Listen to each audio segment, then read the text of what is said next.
Hello everyone, study किडे के YouTube channel में आपका स्वागत है। मैं हूं निशांत शर्मा। आज हम बात करने वाले हैं बजट के ऊपर, मतलब बजट के अंदर रेलवे को क्या मिला। मैं फैंसी वर्ड बोल के वीडियो को अच्छा बनाने की कोशिश नहीं करूंगा।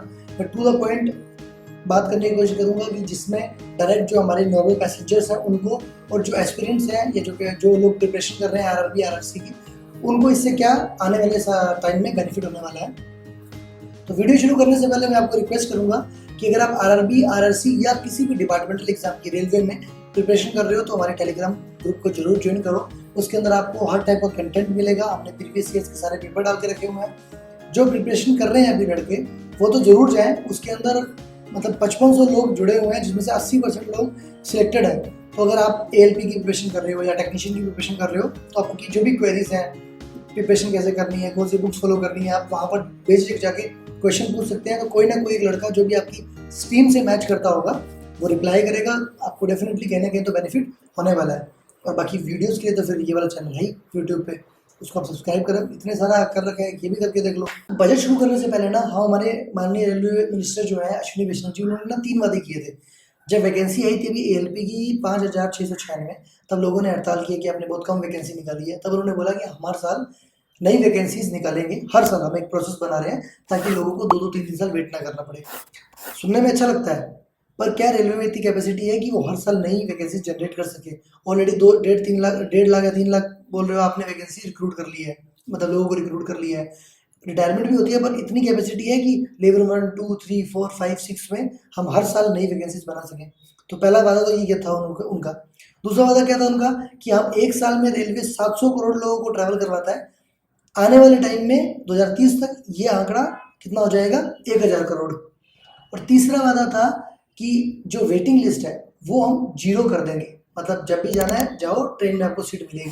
अभी जो लोग घर से 200-300 किलोमीटर दूर है उनको ये बात समझ नहीं आएगी, इसकी इंपॉर्टेंस समझ नहीं आएगी। बट जो लोग नॉर्थ में है, साउथ में है, मतलब नॉर्थ से साउथ में है, साउथ से नॉर्थ में है, या ईस्ट में यहीं पे है, उनको ये बात पता लगती है। कभी कभी पैसा भी होता है, छुट्टी भी होती है, लेकिन टिकट नहीं मिलती, इसका तुम घर नहीं जा पाते। तो अब ये तीनों वादे जो बजट मिला है उसमें फुलफिल हो सकते हैं या नहीं होंगे, उसके ऊपर बात करते हैं। तो रेलवे को जो फंड अलॉट हुआ है वो हुआ है, पिछले साल जो हुआ था वो हुआ था 2.40 लाख करोड़। इस साल जो हुआ है वो हुआ है 2.52 लाख करोड़। तो फंड के हिसाब से तो हमको इससे पहले जो मिला करता था अच्छा फंड मिला है। अब इसमें क्या है, एक सबसे इंपॉर्टेंट इन्होंने जो चीज बनाने की बात की है, उन्होंने बोला हम रेलवे सिर्फ 3 पॉइंट पे काम करेगी आने वाले कुछ सालों में। पहला होगा कैपेसिटी एनहांसमेंट, दूसरा होगा सेफ्टी, और तीसरा होगा टेक्नोलॉजी को अडेप्ट करना, नई नई टेक्नोलॉजी को लेना। कैपेसिटी एनहांसमेंट के बारे में उन्होंने बोला कि हम कैपेसिटी नहीं बढ़ा रहे, इसी कारण हम रेलवे में कुछ नया नहीं कर पा रहे। जैसे हमारे एक्स पीएम साहब ने गोल्डन क्वाड्रिलेटरल बनाया था, दिल्ली को मुंबई, मुंबई को चेन्नई, चेन्नई को कोलकाता से कनेक्ट करने के लिए हाईवेज बनाए थे, उसी तर्ज पे एक बनेगा अभी अमृत चतुर्भुज क्वाड्रिलेटरल चतुर्भुज बनेगा। उसमें 40,000 नया ट्रैक बिछाया जाएगा। अब उससे एस्पिरेंट्स को क्या फायदा होने वाला है, हमको क्या फायदा होने वाला है? देखो, जब डेडिकेट फ्रेट कॉरिडोर बना था उस टाइम पे 1500 किलोमीटर के लिए कुछ 50 नए स्टेशन बनाए थे। अब जब स्टेशन 1500 के लिए 50 बने, लगभग 50 बने हैं, तो 40,000 के लिए भी जो 4 लेन भी है, 6 लेन भी है, जिसमें रेलवे फ्लाईओवर्स बनाने की बात भी कर रहे हैं, कोड लाइन बनाने की बात भी कर रहे हैं, बोल तो बाईपास जो बोलते हैं, कोड लाइन बोलते हैं रेलवे में उसको, वो बनाने की बात भी कर रहे हैं। तो उसमें अराउंड 1500 से 2000 नए स्टेशन भी बनेंगे। अब जब स्टेशन बनेंगे तब station master, pointsman, gangman, trackman, P way, SSC, JE, बहुत सारी वैकेंसीज भी बनती हैं। तो चांसेस है कि अगर इस प्रोजेक्ट पे काम हुआ तो नए ट्रैक्स बिछेंगे। और ये 40,000 किलोमीटर कोई एक साल में नहीं बिछने वाला, ये बात समझो। रेलवे की कैपेसिटी इस टाइम पे 15 किलोमीटर पर डे बिछाने की है। इस साल रेलवे ने टोटल 5600 किलोमीटर नया ट्रैक बिछाया है। पिछले साल ये 5200 किलोमीटर था। मिनिस्टर जी ने जब एक्सप्लेन किया तो डेफिनेटली वो दोनों सरकारें अपने आप को कंपेयर करती है, तो वो बोलते हैं कि पहले हम सिर्फ 4 किलोमीटर एक दिन में बिछाते थे ट्रैक, इस टाइम पे हम 15 किलोमीटर बिछा रहे हैं, जो लगभग 4 गुना है। और हमारा टारगेट है कि 2024-25 के अंदर ये खींच के हम 19 किलोमीटर पर डे तक लेके जाएंगे। तो अगर ऐसा काम होता है, अगर ये गोल्डन क्वाड्रिलेटर की तरह अमृत चतुर्भुज बनेगा, तो नई कैपेसिटी एनहांसमेंट होगा, नए स्टेशन बनेंगे, वैकेंसीज भी आएंगी। तो अगर आप प्रिपरेशन कर रहे हो तो लगे रहो।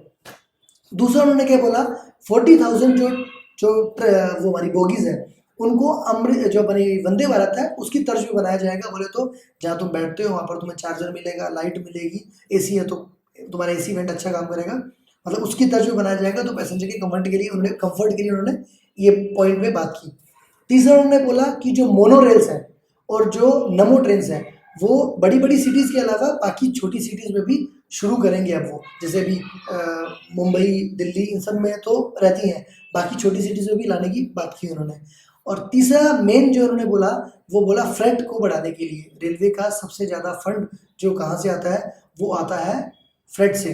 तो फ्रेट अभी हमारा 1500 मैट्रिक टन है, जो वर्ल्ड में सेकेंड हाइएस्ट है। हम लोडिंग अनलोडिंग के अंदर उसको खींच के कितना ले जाने का टारगेट है, 3000 मैट्रिक टन। तो ये जितना भी उनका प्लान है ये आने वाले 4-5 साल में है। और वो जो अमृत चतुर्भुज है ना, अगर वो उस पर काम चालू होता है तो हमारा फ्रेट भी इंक्रीज हो जाएगा। हमारे नई ट्रेन जो उन्होंने बोला था कि 3000 नई ट्रिप्स चल रही हैं, तो नई ट्रेन भी लगा सकते हैं वो, बिकॉज और ये डेडिकेट फ्रेट कॉरिडोर नहीं बन रही जैसे वो बने थे, इसमें फ्रेट भी जाएगा और पैसेंजर भी जाएगा। ठीक है, दोनों ट्रेन चलेगी। तो जो वो बोले थे कि 700 करोड़ से 1000 करोड़ करने वाले हैं, उसकी भी चांसेस दिख रहे हैं। और तीसरा जो 0% वैकेंसी 0% वेटिंग लिस्ट है, तो अगर नई ट्रेन लगेंगी तो जो वेटिंग लिस्ट है उसको भी नीचे लाने के चांसेस हैं। और वो भी ये जितने भी प्लान हैं ये सारे 2028 से 30 तक के हैं, मतलब 7-8 साल का प्लान है, उसके अंदर ये लेके जाने वाले हैं।